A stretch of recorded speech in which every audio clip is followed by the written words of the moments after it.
ما او جمالي صاحب دغه ځای کې لږ بانډار هم وکړه او چې ګورم صافی صاحب راغی. پوره نوم دې راته ووایه. عزیز رحمان صافی. عزیز رحمان صافی نوی راغلی دی دې وطن ته.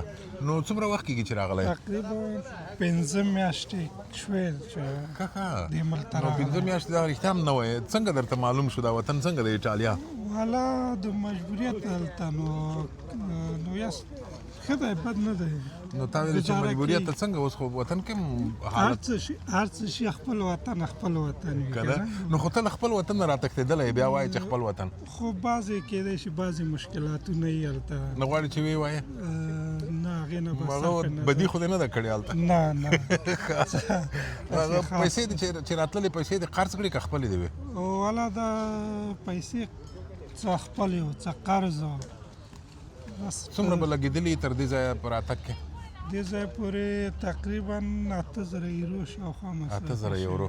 فکر کوي چې په دې 8000 یورو هلته کاروبار نه کېده په وطن کې؟ کېده خو مشکل دا و چې ورته وایي چې مشکلات نور ځکه دا ډېر خلک چې راځي له ډېرو سختو لارو راځي. زه نه پوهېږم تا لاره څنګه وه اسانه وه که سخته وه؟ لارې چېرته ده ټولې لارې سختې دي دا سختې دي که نه؟ ته څه رقم راغلې په قاچاقي را روان شوې له کابله؟ له کابله بیا چېرې لاړې؟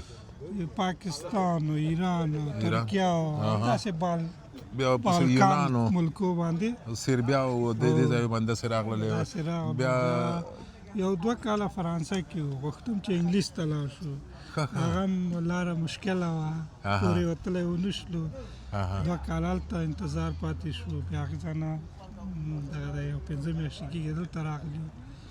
ته که څوک داسې اختیار درکړي درته ووایي چې دا اوس مثلا فکر وکړه چې دا سر له ننه ته تصمیم نیسې بیا به تصمیم بدل کې کوای چې نه بیا هم په همدې لاره ځم همدغومره پیسې هم لګوم او ځان را رسوم که نه کوای چې وطن مې ښه دی؟ والا وطن چې وایي چې وطن کې د ګزارۍ وشي یو بل مشکل درته نه وي ته هلته ژوند کولی وشي. خبره دا ښه ده چې خپل وطن خپل وطن دی. دومره غټ مشکلات یادوي او حال نه وایي چې څه شي مشکل دی دا څه هغه خو نه هغې نه به تېر شو. هغه مې اوله کې درته ویل زه صحیح شو. په دې 15 میاشتو کې چې راغلی نه ژبه دې یو څه زده کړې ده؟ یو څه داسې کم و کم د ژبې کورسونه دي هغې ته ځو. آفرین. او اسناد یې درکړي دي؟ اسناد دروسه نه. څومره وخت به ونیسي څه درته وایي؟ بس انتظار یاستو نو دروسه کمپ نه دی راکړی. بیا کمپ راکړي اول. کمپ څه معنا څنګه کمپ درکوي؟ یعنې یو ځای کې چې واوسېږي. ښه د اوسېدو ځای نه لري. نو بیا چېرته وه دا 15 میاشتې چېرته تېرې کړې؟ خو یو اوله کې یو څو وخته بیرون په سړک و. په سړک باندې؟ لکه دلته چې څملېدار ده دلته داسې. بیا وروسته د هغې د لږ هوا سړه شوه. بیا راغلو یو دفتر دی چې د کریتاس بخش ورته وایي که نه خیریه بنسټ کارونه کوي ښه چې هغې سره ځان ثبت که بل د یو 2 میاشتو وروسته موږ ته یو ځای راکړه. هغه هم د شپې د خوا 15 بجې نه نوځو سهار 9 بجې وځو. 2 ورځې بیا هم بیرون یاستو. تر اوسه پورې همدا کیسه ده؟ همدا قصه روانه.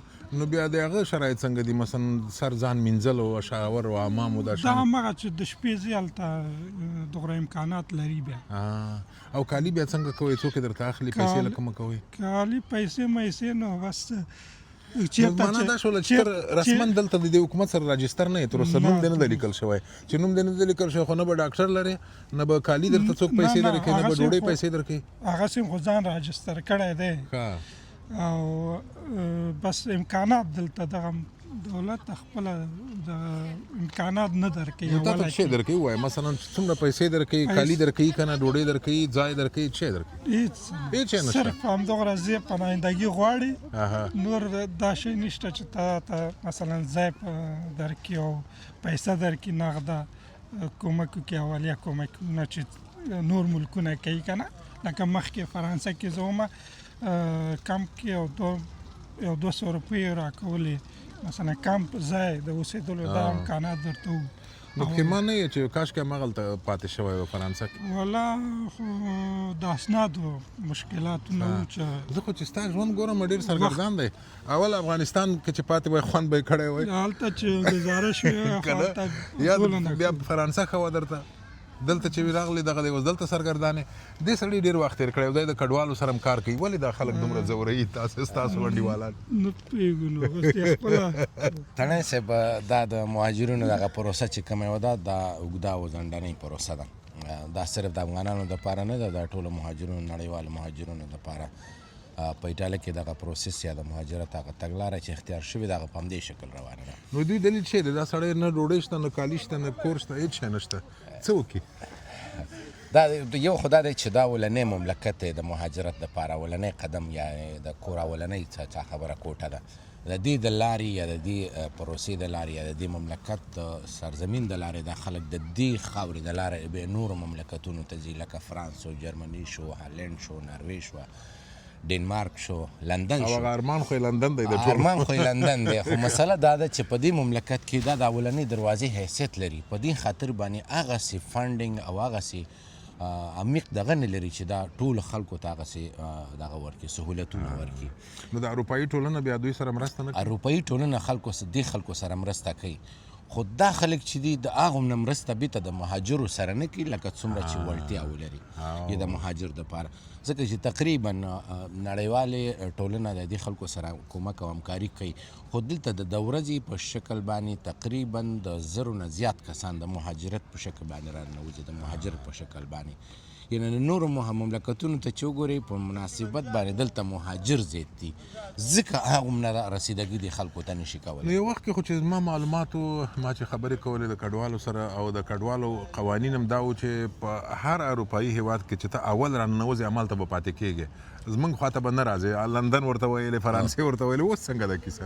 قانون یې هماغه دی دا د جنیوا کوم قانون چې پاس شوی دی د هغې قانون هماغه دی. اوس دا نور خلک چې د نورو مملکتونو نه راځي د دوبلین حیثیت لري لکه د دوبلین هغه د قوانین چې کوم دي د هغې لاندې تېرېږي لکه فرانس نه خلک راځي اوس بلجیم نه بیرته خلک راځي د لندن نه هم خلک راځي چې هلته منفي شوي یا کیسونه پر مخ باندې نه تلي نو هغه کسان بیرته دلته راځي او د پناهندګۍ درخواست ورکوي. نو دا درخواست وخت اخلي او د هغې ټایم اخلي یعنی دا پروسې غزنۍ کېږي اوږده کېږي د دې کې د دوبلین پروسه هم راځي چې تقریبا بعضې کسان د 6 میاشتو د 3 میاشتو بعضې کسانو ته ووایي چې معاف شولې خو بیا هم هغه قوانین پرې تطبیق کېږي که دې ته د ځای نه ورکړی یا د کور نه ورکړی یا هغه سوسیاله چې دی هغې نه ورکړی نو دا شیونه هغه دغې سره مخکې روانې د ژوند او اوږدو سره پر مخ روانې. نو تا څنګه قناعت وکړه حوصله لرې دې سړي خو درته تشریح کړل ته به دومره حوصله ولرې چې نور هم منتظر شي؟